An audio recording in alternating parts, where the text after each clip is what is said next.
3 दिवसीय कार्यक्रम आयोजित किया जा रहा है। सफारी वार्तालाप परिसर में मंचासीन तमाम अतिथियों का अभिवादन करते हुए मैं बताना चाहूँगा कि बिहार बंगाल से 22 मार्च 1911 को अलग हुआ और तब से ही बिहार दिवस मनाया जा रहा है। उसे बिहार मुगल के काल में भी एक सूबा था, एक राज्य था और यहाँ के जो राजा थे बिहार का सूबेदार सासाराम में शेरशाह था। तो आप अंदाज लगाइए कि 1526 में बाबर आया था और उसके बाद हुमायूं आया था। 5 साल में बाबर की मृत्यु हो गई थी। उसके बाद हुमायूं गद्दी पर बैठा और शेरशाह के साथ अच्छा सलूक नहीं किया। इसके चलते दिल्ली में अच्छा सलूक नहीं हुआ। उसके चलते शेरशाह ने हुमायूं को गद्दी से पदच्युत कर दिया और ये बिहारी शान के तहत बिहार की हुकूमत दिल्ली के तट पर हो गई। ये एक इतिहास है, ये एक गौरवशाली क्षण है बिहार के लिए। इसे हम तमाम युवाओं को बताने की जरूरत है कि शेरशाह सूरी और उसने ढाका तक, आगरा से ढाका तक जो रोड बनाया जिसको शेरशाह सूरी मार्ग कहा गया, बाद में ग्रैंड ट्रंक रोड उसका नाम दिया और डाक व्यवस्था भी भारत में पहले पर उन्होंने शुरू किया। सिर्फ शेरशाह ही नहीं, शेरशाह से तकरीबन 1500 वर्ष पहले गौतम बुद्ध घूमते घूमते चक्कर खाते खाते जब बिहार के गया में आए तो महाबोधि वृक्ष के नीचे उन्हें ज्ञान की प्राप्ति हुई। और अगर बुद्ध को किसी ने ज्ञान दिया तो बिहार की धरती ने दिया। ये बिहार का गौरव है। वही नहीं, जैन तीर्थंकर कई भारत के कई क्षेत्रों में पैदा हुए और 24वें तीर्थंकर वैशाली में पैदा हुए, महावीर जी। आप अंदाज लगाइए कि वह भी लगभग शेरशाह से 1500 साल पहले की बात है, आज से 2600 वर्ष पहले की बात। ये बिहार का गौरव है। वही नहीं, जब सिख धर्म का प्रादुर्भाव हुआ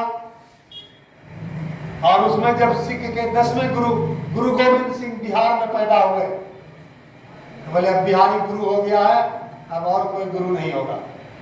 और 10वां गुरु गुरु गोविंद सिंह सिख धर्म के आखिरी गुरु हैं और वो बिहार के सपूत।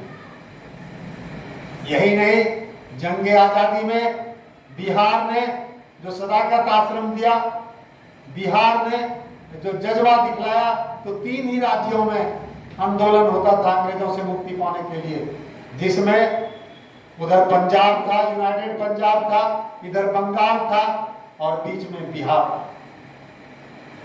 ये ही 3 जो गंगा का जो किनारा था, ये तमाम किनारों पे क्योंकि ये खेती के लायक जमीन थी और सभ्यता विकसित थी यहाँ पर।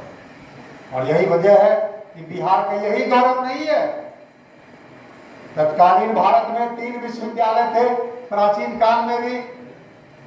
एक तक्षशिला अभी मौजूदा पाकिस्तान में है और बाकी शेष 2 विश्वविद्यालय बिहार में, एक नालंदा और दूसरा विक्रमशिला। तो क्या बात, यही नहीं, गंगा जमुना और सरस्वती तो बोलते हैं कि विलीन हो गई, धरती के अंदर चली गई, जमुना सूख जाती है। उसके बाद भी प्रयागराज, इलाहाबाद संगम और महाकुंभ, 70-80 करोड़ लोगों का डुबकी लगाना, हमारे यहाँ भी संगम है। कारागोला में गंगा और कोसी का संगम है, लेकिन हम इन चीजों को उजागर नहीं कर सके। वही नहीं, उत्तर वाहिनी गंगा काशी में बहती है, कहते शिव जी के त्रिशूल पर है। उत्तर वाहिनी गंगा हमारे यहाँ में बहती है, सुल्तानगंज में बहती है। हम कहाँ पीछे हैं भाई? न सांस्कृतिक रूप से पीछे है, न शैक्षणिक रूप से पीछे है, न प्रशासनिक रूप से पीछे है। वही नहीं, पूरे दुनिया में जनतंत्र का जिसने पहला पाठ पढ़ाया वो वैशाली था। ये हमारा गौरवशाली इतिहास है। वही नहीं, और भी पौराणिक काल में जाए तो देव और दानव के बीच में जब समुद्र मंथन हुआ तो भागलपुर का मंदार पर्वत उसका टेक बना और उस टेक से समुद्र मंथन हुआ जिससे अमृत निकला। ये हमारा गरिमापूर्ण। वही नहीं, जब महाभारत काल में अंग के राजा कर्ण के, जिनका भागलपुर में कर्णगढ़ है और मुंगेर में जो शक्तिपीठ है, वहां बराबर सोना दान करते थे। दानवीर कर्ण की धरती भागलपुर। वही नहीं, जितने सूफी संत मुगलों के पहले आए, उन तमाम का जो घर उत्तर प्रदेश से बिहार में ज्यादा सूफी संत हैं बनिस्पत दूसरे राज्यों से। ये हमारी विरासत है, ये हमारी संस्कृति है। इस गौरव को हम कैसे प्राप्त करेंगे? आज इसीलिए दिवस हम मना रहे हैं। युवाओं का हम आह्वान करते हैं कि वे अपने को सत्तूखोर कहा जाता था बंगाल में, बिहारी बुद्धू होता है, भैया जी कहते बुलाया जाता है। अरे अब भैया जी नहीं है, हम बर के भैया हो गए। और हम बता देंगे, अभी दिल्ली के हुकूमत में आधे वहां के प्रशासक बिहारी अधिकारी हैं। दिन आएगा, इसलिए कि शिक्षा के मामले में बिहार केरल के बाद दूसरे नंबर पर है, जहां स्त्रियों की शिक्षा और युवाओं की शिक्षा में बहुत कम खर्च पर प्राप्त की जाती है। और शिक्षा के ही माध्यम से बिहारी तमाम देश में ही नहीं, पूरे दुनिया पर भी काबिज होने जा रहा है। और अभी आंकड़े आए थे कि विदेशों में जो मजदूरी करने के लिए जा रहे हैं, उत्तर प्रदेश से 5 लाख लोग गए हैं, तो बिहार से 2.5 लाख लोग गए। उत्तर प्रदेश की आबादी 26-27 करोड़ है, हम तो 12-14 करोड़। कहाँ कम? इसलिए हम में ताकत है, हम में कुव्वत है, हम में क्षमता है, हम में बुद्धि है।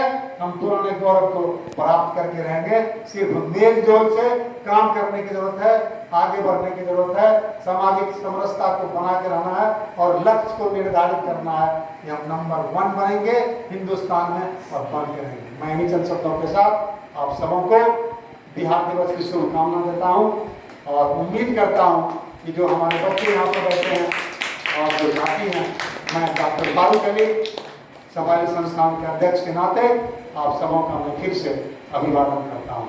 जय बिहार, जय भारत। कहते हैं कि बिहार जो आज सोचता है, देश और दुनिया दशकों बाद सोचती है। आपको मालूम होगा कि जयप्रकाश जी भी यही पैदा हुए। सच कहना अगर बगावत है, समझो हम भी पाए। जी हाँ, ये बिहार की धरती है। यही नहीं, बाबू वीर कुंवर सिंह जो 80-84 वर्ष के उम्र के थे, और जब अंग्रेज की गोली उनके बाह में लगी तो बोले अंग्रेज की गोली मेरे बाह में नहीं रहेगी, और बाह काट के गंगा में लग जाए। ये क्या जज्बा और जोश था! वही बिहार चाहिए हमको। और युवाओं के लिए संदेश है। और ये 3 दिवसीय कार्यक्रम हो रहा है। हमारे यहाँ भी कई कार्यक्रम आयोजित है। मैं आप सबों का फिर से अभिवादन करता हूँ। जय हिंद, जय बिहार।